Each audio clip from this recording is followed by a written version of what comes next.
Bitcoin est en train de rebondir, il arrive dans une zone assez critique qui est vraiment décisive pour les prochains jours, qu'il va vraiment falloir surveiller. On a aussi eu une différence d'inflow sur les ETF entre Ethereum et Bitcoin, donc on ira également faire un tour sur Ethereum comme promis dans la vidéo d'hier. Donc on est parti. D'abord sur CoinMarketCap, on voit ici sur la journée d'hier, on a eu des outflows sur Ethereum et des inflows sur Bitcoin.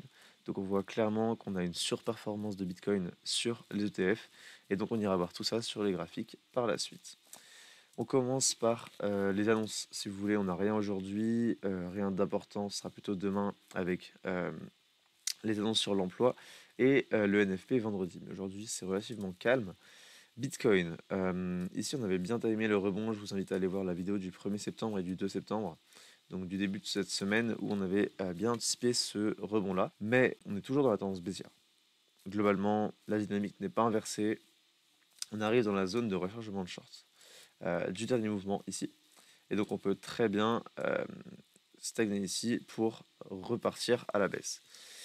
De plus, on a laissé quelques lows au même endroit avec le Monday Low. Sur le principe, on a chassé ici, donc c'est déjà clean. Quelque chose comme ça serait encore mieux pour le coup, pour vraiment décharger le train à bloc. Personnellement, moi, ce que je regarde, ça va vraiment être la prise du plus haut de la semaine dernière. C'est vraiment la chose que je vais surveiller le plus dans une zone de fermeture de gap H4, qui est quand même une zone importante de résistance pour le prix. Donc si on vient comme ça, qu'on mèche et qu'on se fait rejeter direct, pour moi, il n'y a vraiment rien de positif. Moi, ce que je veux voir, c'est vraiment ce genre de choses avec une acceptation du prix au-dessus de ces zones-là. On peut retracer un petit peu, mais on ne réintègre pas vraiment. Et on part ensuite à la hausse avec de l'explosivité. Maintenant, on n'y est pas. Toute cette zone-là, donc je vais vous donner les niveaux. Donc cette zone-là, la zone OTE, est vraiment une zone idéale pour short le marché dans cette tendance baissière. Maintenant, on est quand même sur des niveaux assez bas en plus grosse time frame. Si on regarde dans la tendance haussière de fond, on arrive dans cette zone OTE qui du coup est là une zone de rechargement de longue. Donc c'est pas forcément la meilleure localisation pour short.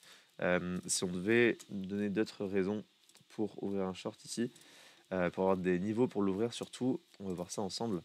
Ici sur les profils de volume, on voit qu'on manque de volume vers ici. On a une petite zone de fermeture de gap qui est vraiment infime ici, qui n'a pas été comblée. Également, ici, les plus hauts sont au même niveau, c'est-à-dire qu'ici on a un equal high. Et pour moi, ça, c'est pas un top. C'est-à-dire qu'on va pas s'inverser. Là, c'est parti, road to 105K. Non, on va forcément aller d'abord nettoyer ces niveaux-ci pour ensuite se reverse. Ici, valider notre inversion de structure baissière et potentiellement faire un dead cat bounce ici pour partir à la baisse par la suite. Ça, c'est un scénario qui est possible. Je dis pas que c'est ce qui va arriver, hein. Honnêtement, là, on n'a pas forcément d'infos. Moi, si je devais être vraiment factuel et voir ce que j'ai sous les yeux, ici, j'ai une tendance baissière court terme, haussière, pardon, une tendance haussière court terme, une tendance baissière moyen terme et une tendance haussière sur le long terme qui est là. Donc voilà, c'est assez compliqué de composer avec ces éléments-là. Personnellement, moi, comme je vous ai dit, j'ai toujours pas de trade en cours. Je suis pas là pour faire du casino, je suis là pour faire de l'argent. Euh, Techniquement, pour invalider notre tendance haussière qu'on a à court terme ici, il faudrait que les bulls arrivent à tenir cette zone-là. Quelque chose comme ça, par exemple, serait très bien, hein. RAS, si on fait ça, maintenant, si on vient clôturer là-dessous en 4 heures, pour moi, ça pue. Et c'est simplement la porte à aller liquider le Monday Low au niveau des 107 250 $. Donc voilà, au niveau des niveaux à surveiller. On a la zone OTE ici, qui est une zone de short idéale. Maintenant, moi, ce que je veux voir là-dedans, c'est une structure.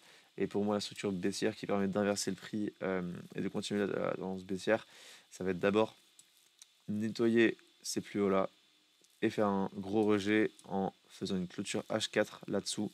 Ça, c'est un scénario possible pour short.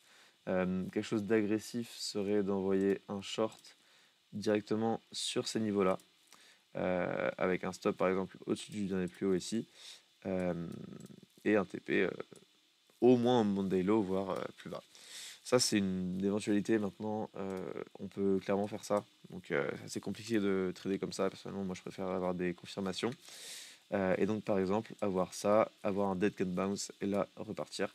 Et donc là, j'aurai mon entrée, par exemple ici, et avoir un stop beaucoup plus serré au-dessus du rejet, et là, avoir un RR beaucoup plus intéressant.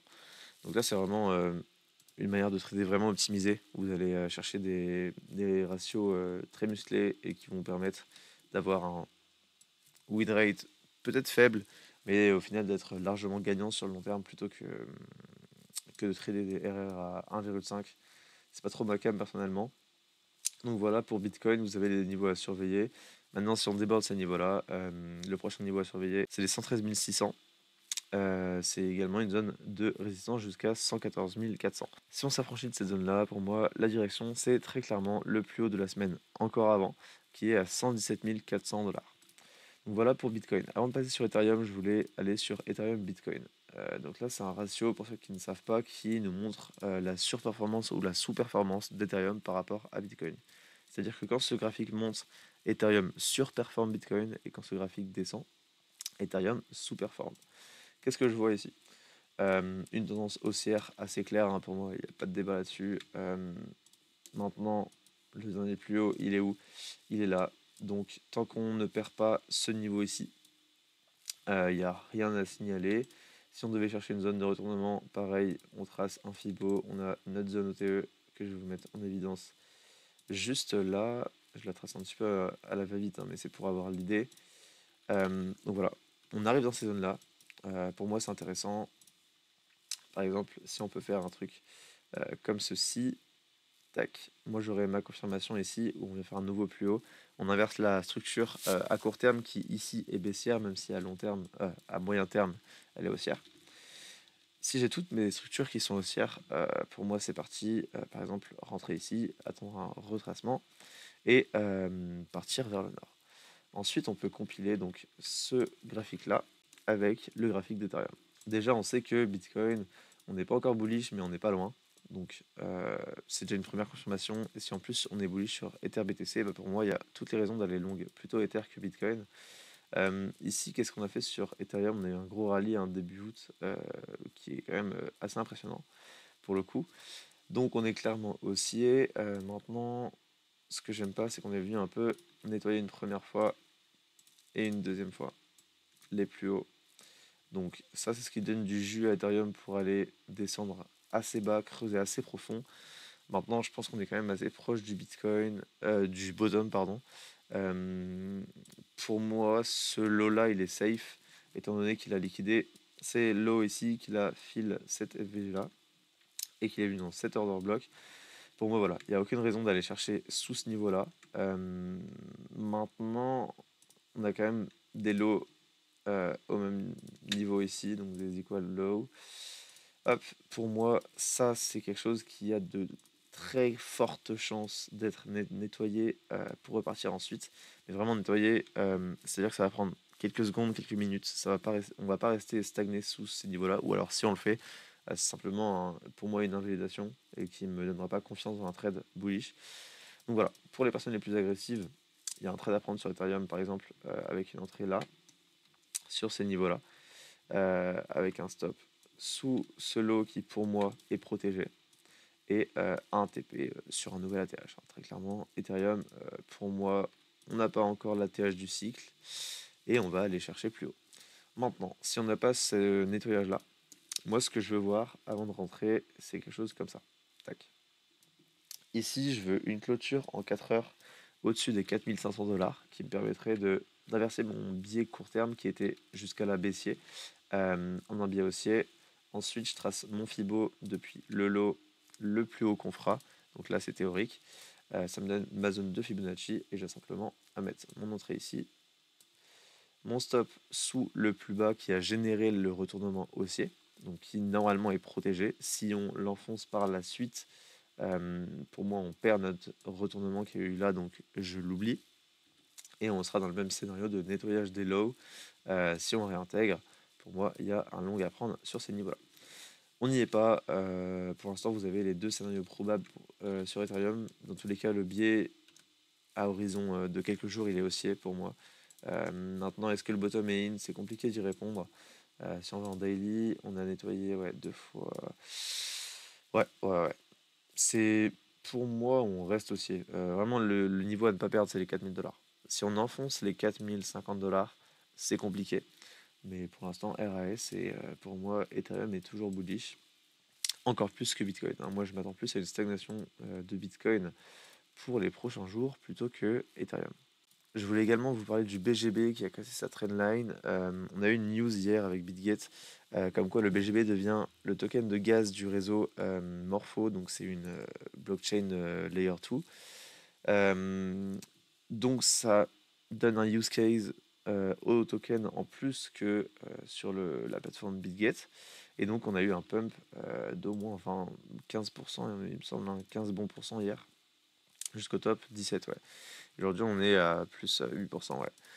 Donc voilà, pour moi, la structure de BGB est assez intéressante. On a eu un beau rallye quand toutes les alts ont eu un rallye fin 2024, mais particulièrement BGB, hein, on est presque sur un x10 sur cette fin d'année 2024. Euh, pour l'instant, moi, je pense qu'on a un potentiel bottom ici. On a une belle latéralisation. Surtout sur les alts, j'ai du mal à acheter quelque chose qui est vertical comme ça. Je préfère acheter quelque chose qui est vraiment flat, qui a une structure qui est solide et qui m'inspire confiance. Maintenant, ce que j'aime pas, c'est le fait qu'on ait plusieurs lots ici sur les mêmes niveaux. Ça, c'est compliqué. Donc, par exemple, si on vient faire quelque chose comme ceci, pour moi, c'est une opportunité de in sur ces niveaux-là des 3,6 $. Mais si vous n'êtes pas dedans et que vous voulez vous y exposer, alors en soi, les prix actuels sont intéressants parce qu'on vient de casser la trendline pour moi. La direction, elle est vers un nouvel ATH, même si on fait ça d'abord pour faire ça par la suite. Donc voilà, moi dans tous les cas, je crois au token d'exchange. Pour moi, c'est une narrative intéressante, étant donné que c'est des entreprises qui brassent énormément en termes de frais, de volume. BitGet, c'est un exchange du top 5 mondial. Donc voilà, c'est un petit peu comme BNB, ce genre de tokens qui, pour moi, ont vraiment du potentiel. Donc voilà, c'était tout pour cette vidéo. J'espère que ça vous aura plu. N'hésitez pas à mettre un like, un commentaire et à vous abonner. Ça m'aide beaucoup. Et on se dit à demain pour la prochaine analyse.